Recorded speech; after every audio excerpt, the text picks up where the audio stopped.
Jeudi 31 août 2023, Marie et femme ensemble à la croix. nous vous accueillons de nouveau sur votre chaîne L'Aventure dans la Parole. C'est avec plaisir que nous nous retrouvons avec vous. Et vous êtes peut-être en voiture, dans le train, À la campagne, au bord de l'eau, au bord de la mer. ou encore vous êtes chez vous.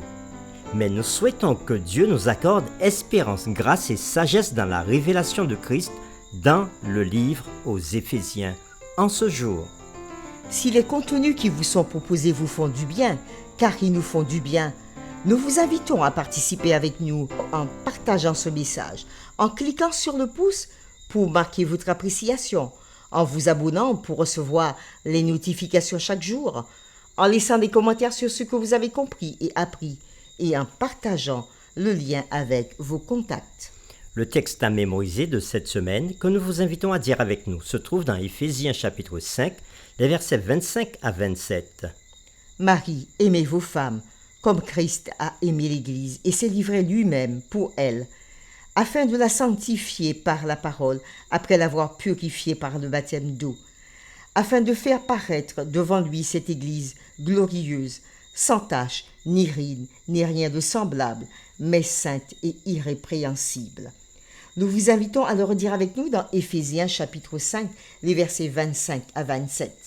Marie, aimez vos femmes comme Christ a aimé l'Église et s'est livré lui-même pour elle, afin de la sanctifier par la parole, après l'avoir purifiée par le baptême d'eau, afin de faire paraître devant lui cette Église glorieuse, sans tache, ni ride, ni rien de semblable, mais sainte et irrépréhensible.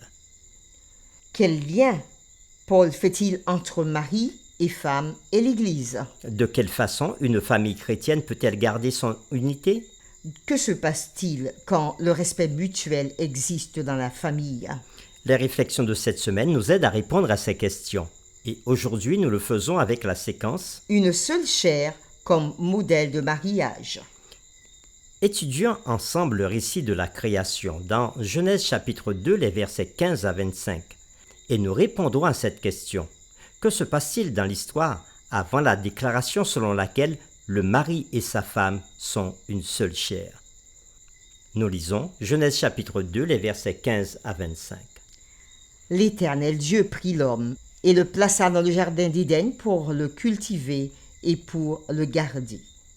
L'Éternel Dieu donna cet ordre à l'homme. Tu pourras manger de tous les arbres du jardin, mais tu ne mangeras pas de l'arbre de la connaissance du bien et du mal, car le jour où tu en mangeras, tu mourras. L'Éternel Dieu dit, Il n'est pas bon que l'homme soit seul. Je lui ferai une aide semblable à lui. L'Éternel Dieu forma de la terre tous les animaux des champs et tous les oiseaux du ciel, et il les fit venir vers l'homme pour voir comment il les appellerait, et afin que tout être vivant portât le nom que lui donnerait l'homme. Et l'homme donna des noms à tout le bétail, aux oiseaux du ciel et à tous les animaux des champs. Mais pour l'homme, il ne trouva point d'aide semblable à lui. Alors l'Éternel Dieu fit tomber un profond sommeil sur l'homme qui s'endormit. Il prit une de ses côtes et referma la chair à sa place.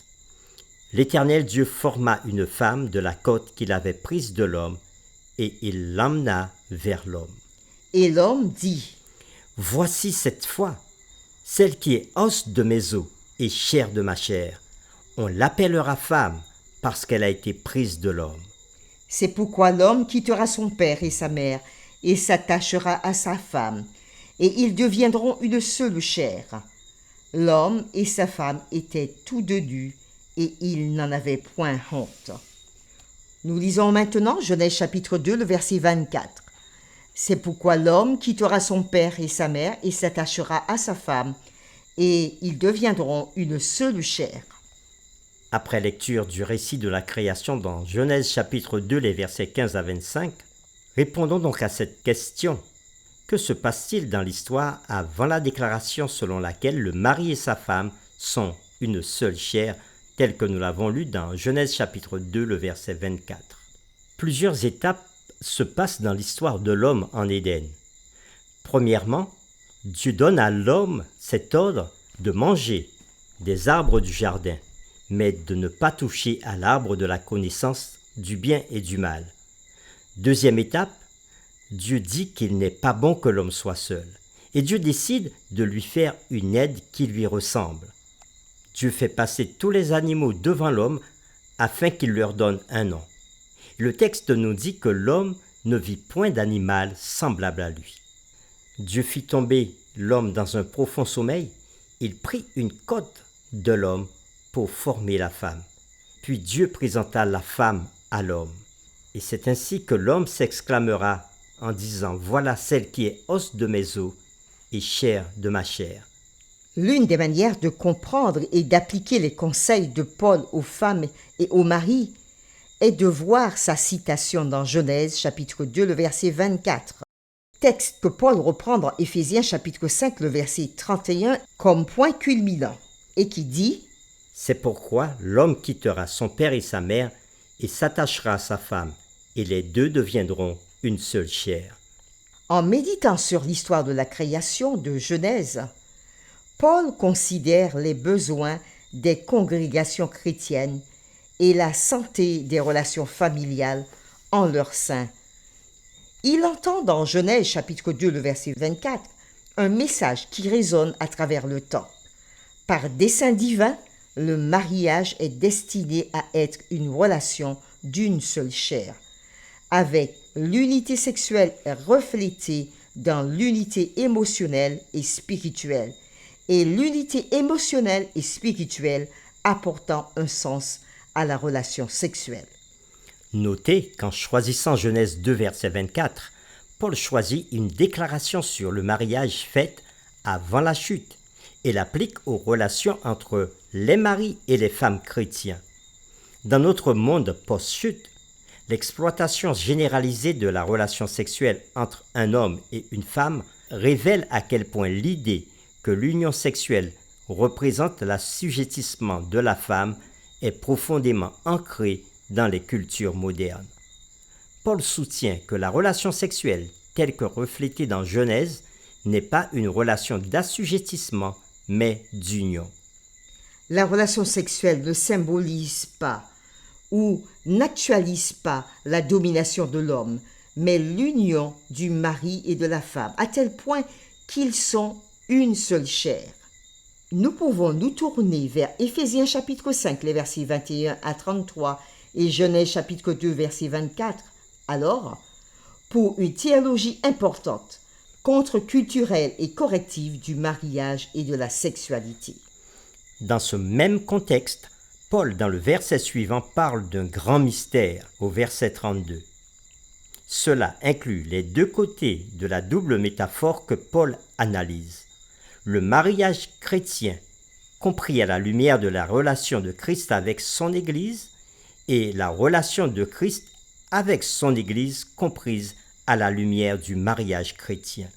En le comparant à la relation entre Christ et l'Église, le mariage chrétien est élevé.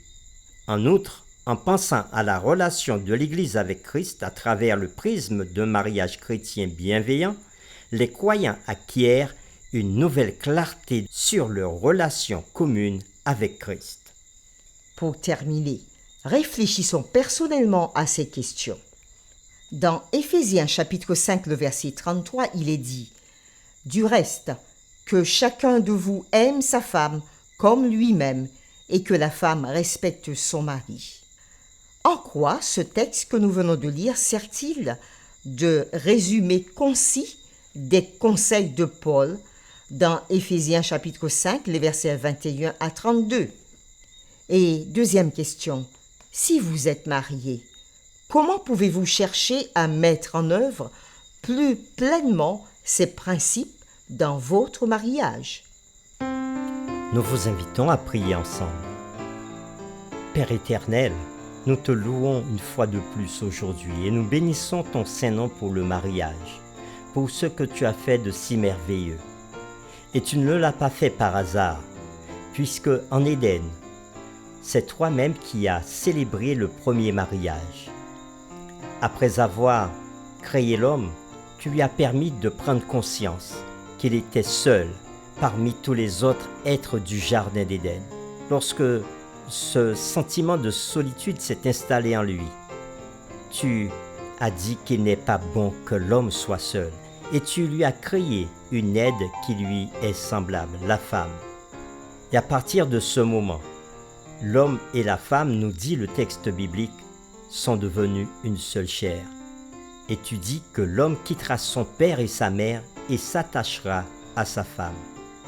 Seigneur, merci pour ce que tu as fait en créant ainsi le mariage et en créant aussi ainsi la famille. Tu veux que l'union entre l'homme et la femme soit parfaite, que l'union entre l'homme et la femme soit belle, que ça soit du point de vue sentimental et aussi sexuel. Et c'est pour cela que tu ne veux pas qu'il y ait asservissement de l'un des partenaires par rapport à l'autre.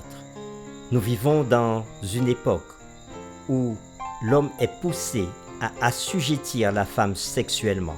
Mais toi, tu nous montres une autre voie où la sexualité est une belle chose quand elle est pratiquée selon le modèle que tu as donné.